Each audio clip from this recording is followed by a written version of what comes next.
Hi hello welcome to our channel. నేను మీ సిరి. ఈరోజు మనం చెప్పుకోబోయే కథ మిసెస్ అగస్త్య పార్ట్ 74. కథలోకి వెళ్ళే ముందు వీడియోని లైక్ చేసి హైప్ చేయడం మర్చిపోకండి ఫ్రెండ్స్. ఇక వచ్చేయండి. వెంటనే ఓపిక తెచ్చుకుని లేచి చూడగానే చుట్టూ చీకటి.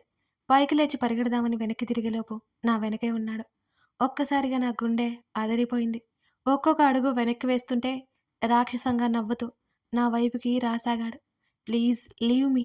నీకేం కావాలంటే అది ఇస్తాను, ఇప్పిస్తాను. ఈ దేశం దాటేలా చేస్తాను. ఆఫర్లు ఇవ్వడం మొదలుపెట్టాను నేను. అలా సైలెంట్గా ఉండకూడదు కదా. ప్రయత్నం అయితే చేయాలి కదా. నేను అలా చెప్పగానే ఇంకా ఇంకా గట్టిగా నవ్వాడు. చూడ్డానికి ఎంతో ఎత్తుగా బలంగా ఉన్న అతన్ని చూస్తుంటే గుండె పగిలిపోయేంత భయమేస్తోంది నాకు. నా పరిస్థితి ఎలా ఉందో వర్ణించడానికి వీలు లేకుండా ఉంది. గబుక్కున అక్కడి నుంచి పరిగెత్తాను. ఆ చీకట్లో ఎటు వెళ్తున్నానో నాకే తెలియదు. కాస్త దూరం వెళ్ళాక ఒక బిల్డింగ్ కనిపించింది. ఆ లైటింగ్‌కి ఆ బిల్డింగ్ చుట్టూ ఉన్న ప్రహరీ కనిపించింది. అర్థమైంది. నేనెంత పోరాడినా ఇక్కడి నుంచి తప్పించుకోలేనని చాలా క్లియర్‌గా అర్థమైపోయింది. ఆ టాటూ ఉన్నతను నా దగ్గరికి వచ్చేశాడు. ఊపిరి బిగబట్టి నేను అలాగే నిలబడిపోయి చూస్తున్నాను అతని వైపే. అతడు అదోలా గట్టిగా నవ్వుతూ నా జుట్టు పట్టుకుని లోపలికి లాక్కెళ్ళాడు. నొప్పితో ఏడుపు వచ్చేసింది నాకు. నేను ఏడుస్తూ గట్టి గట్టిగా అరుస్తూ విడిపించుకుంటుంటే వదల్లేదు. నాకు మొట్టమొదటిసారి అనిపిస్తోంది. ఇక నా అగస్త్యని చూస్తానా అని. నన్ను తీసుకెళ్లి ఒక రూమ్‌లో పడేశాడు. ఆ గది చాలా సౌకర్యవంతంగా, విలాసవంతంగా ఉంది. విశాలంగా కూడా ఉంది. నేను ఇంకో గంటలో వచ్చేస్తాను. రెడీగా ఉండు. ఇంగ్లీష్‌లో వాడు వాగిపోయాడు ఏదో. వాడి ముఖంలో అదే రాక్షసమైన నవ్వు.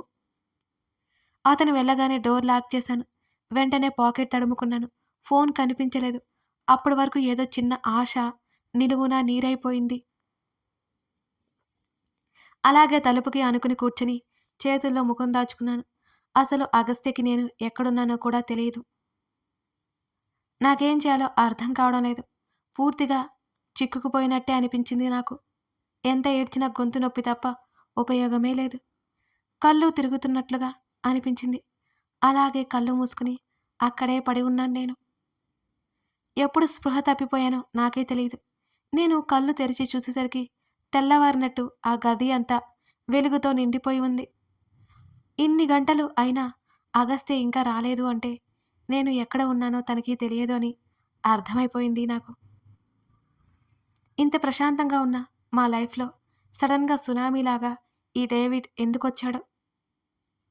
అతని బారి నుంచి ఎలా తప్పించుకోవాలి? అసలు నా పరిస్థితి ఎలా ఉందంటే అగస్త్యని ఇక ఈ జన్మలో చూడలేనేమో అనిపిస్తోంది ఒకవైపు. ఉదయాన్నే తలుపులు కొడుతూ ఉంటే అదిరిపడ్డాను నేను. తలుపు తీయాలంటేనే నాకు భయం వేస్తోంది. వాళ్ళు పిలుస్తున్నా, అరుస్తున్నా నేను డోర్ ఓపెన్ చేయలేదు. నేను డోర్ ఓపెన్ చేయను. ఏంటో చెప్పండి అని లోపల నుంచి గట్టిగా అరిచాను. నేను లోపలే ఉన్నాను అని అర్థమైంది వాళ్ళకి. ఎటూ వెళ్ళలేదన్న ధైర్యంతో ఇక తలుపు కొట్టడం ఆపేశారు వాళ్ళు. తలుపు తెరుస్తావా? బద్దలు కొట్టమంటావా? ఎవరో అడిగారు. ఏదైనా చేసుకోండి. నేను తీయను అని చెప్పాను గట్టిగా. విరగ్గొట్టండి అని ఎవరో అన్నారు. స్టాప్! ఒక గంభీరమైన గొంతు వినిపించింది. నేను మౌనంగా బయట శబ్దాలు వినడానికి ట్రై చేస్తున్నాను. ఏమైంది? ఏంటి గొడవ? ఆంగ్లంలోనే అతను అడుగుతున్నాడు. డోర్ ఓపెన్ చేయట్లేదు. ఇంకెవరో అరిచారు. తర్వాత ఇంకే శబ్దాలు వినిపించలేదు. అక్కడి నుంచి వెళ్ళిపోతున్నట్టు అడుగుల శబ్దాలు మాత్రమే వినిపించాయి. Mrs Agastya open the door అని ఓ గంభీరమైన పిలుపు వినిపించింది. ఆ డేవిడేమోనని భయపడి చచ్చిపోయాను నేనైతే. తీయను, తీయను. ఎవరు నువ్వు? ఎవరు? నన్నెందుకు తీసుకొచ్చావిక్కడికి? నా హస్బెండ్ పేరు నీకు ఎలా తెలుసు? నిజానికి ధైర్యం నటిస్తూ కాస్త టైం వేస్ట్ చేసే ప్రాసెస్‌లో ఉన్నాను నేను.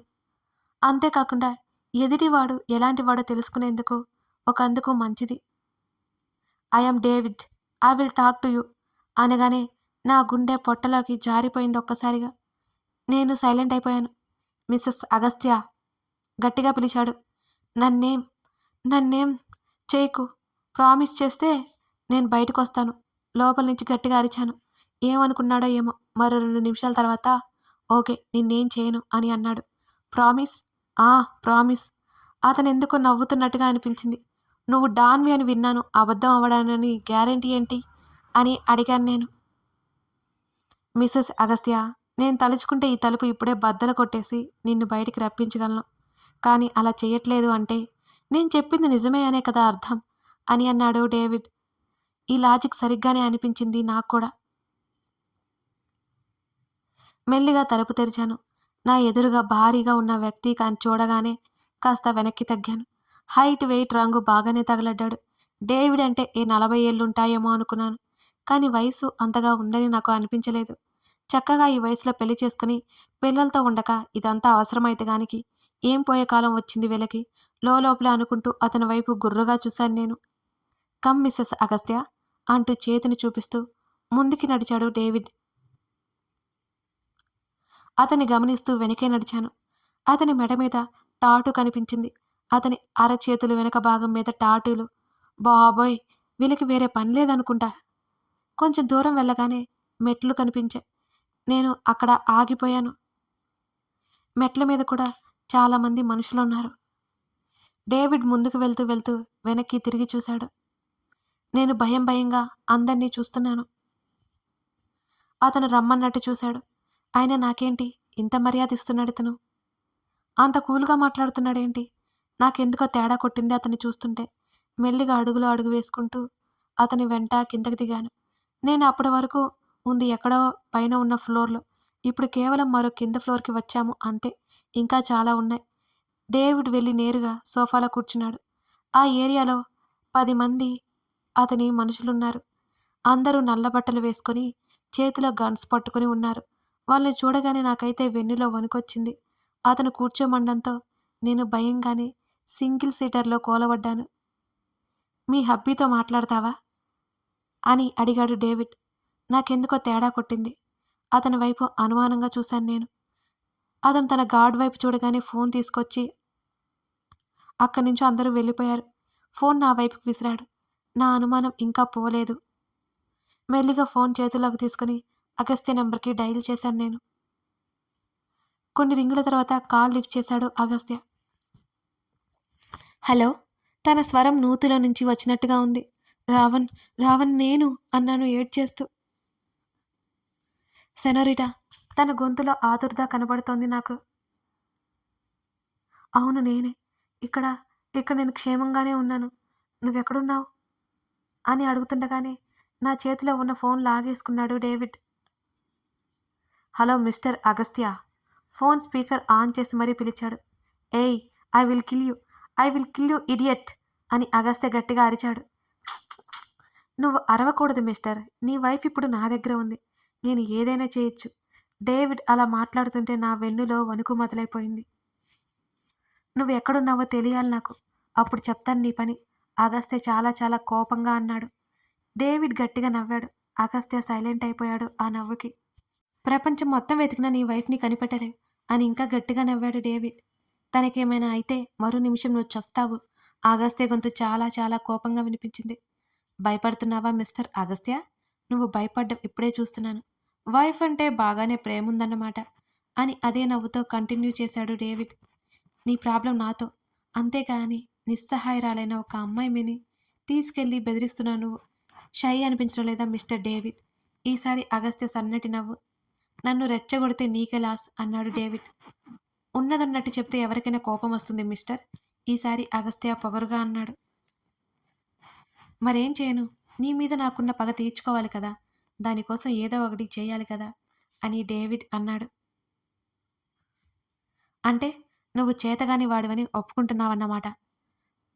షడప్ మిస్టర్ అగస్త్య ఆవేశంగా అరిచాడు డేవిడ్. మళ్ళీ చెప్తున్నాను విను.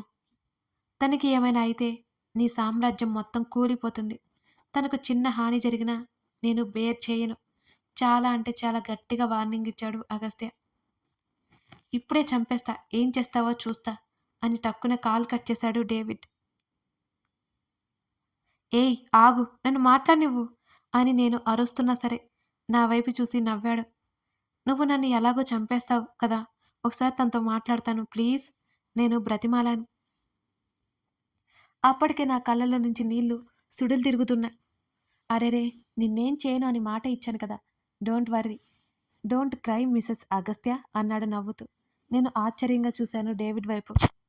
నేను ఉమెన్కి రెస్పెక్ట్ ఇస్తాను. అతని మాటలకి ఇంకా ఇంకా ఆశ్చర్యంగా చూశాను నేను. షాక్ అయిపోయాను దెబ్బకి. నువ్వేం చేసినా నమ్ముతాను అని అనుకుంటున్నావా?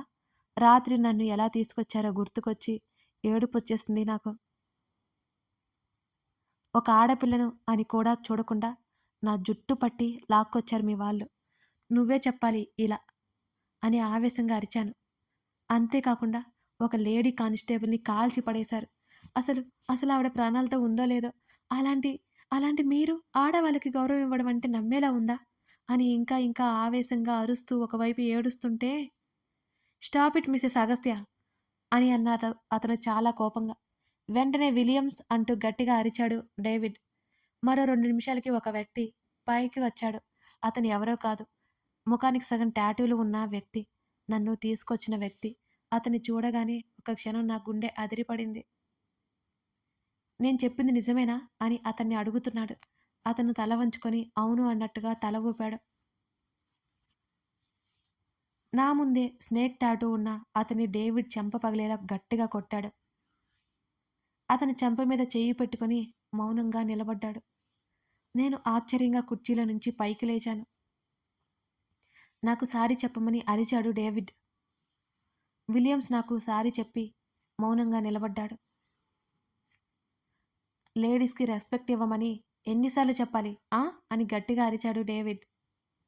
ఓకే బ్రో అని అన్నాడు విలియమ్స్. విలియమ్స్ నా వైపు ఒకసారి చూసి అక్కడి నుంచి వెళ్ళిపోయాడు. అప్పుడు కానీ నేను ఊపిరి పీల్చుకోలేకపోయాను. నువ్వు ఇక్కడి నుంచి తప్పించుకోవాలని చూడకు. అది నీ వల్ల కాదు. నీ రూమ్లోకి వెళ్ళి హాయిగా రెస్ట్ తీసుకో అని అన్నాడు డేవిడ్. వెధవన్నర వెధవ. రాత్రి అనగా తీసుకొచ్చారు. అగస్త్యతో కనీసం మాట్లాడనివ్వలేదు. వెళ్ళి రెస్ట్ తీసుకోవాలంట. తెలుగులో తిట్టేసి తృప్తిపరుచుకొని మెట్ల వైపుకి కదలాను నేను. What are you talking? అతను పిలుస్తున్నా వినిపించుకోనట్టే పైకి వచ్చాను నేను. అతనికి అర్థమైందేమోనని కాస్త భయం వేసింది, కానీ అతను అడగడంతో అర్థం కాలేదని అర్థమై నేను రిలాక్స్ అయ్యాను. గదిలో బంధించి పడేశారు నన్ను. క్షణానికి అగస్త్య గుర్తుకొస్తుంటే పిచ్చి పట్టినట్టు అనిపిస్తోంది నాకు. ఏం చేస్తున్నాడు? అసలు తిన్నాడా లేదా? త్వరలోనే క్రిష్ పెళ్ళి. నా వల్ల స్పాయిల్ అవ్వదు కదా. మరోవైపు కళ ఎలా ఉందో. రామ్ కళను ఏం చేసి చచ్చాడు? అయోమయంతో బుర్ర బద్దలయ్యేలా ఉంది నాకు. ఇక నుంచి ఎలా బయటికి వెళ్ళాలి? ఈ డేవిడ్ ఏదో ప్లాన్ చేసి చచ్చాడు. ఇప్పుడు మా వాడు ఇక్కడికి ఎలా రావాలి అసలు? నేను ఇక్కడ ఉన్నట్టు తెలియదు కదా తనకి.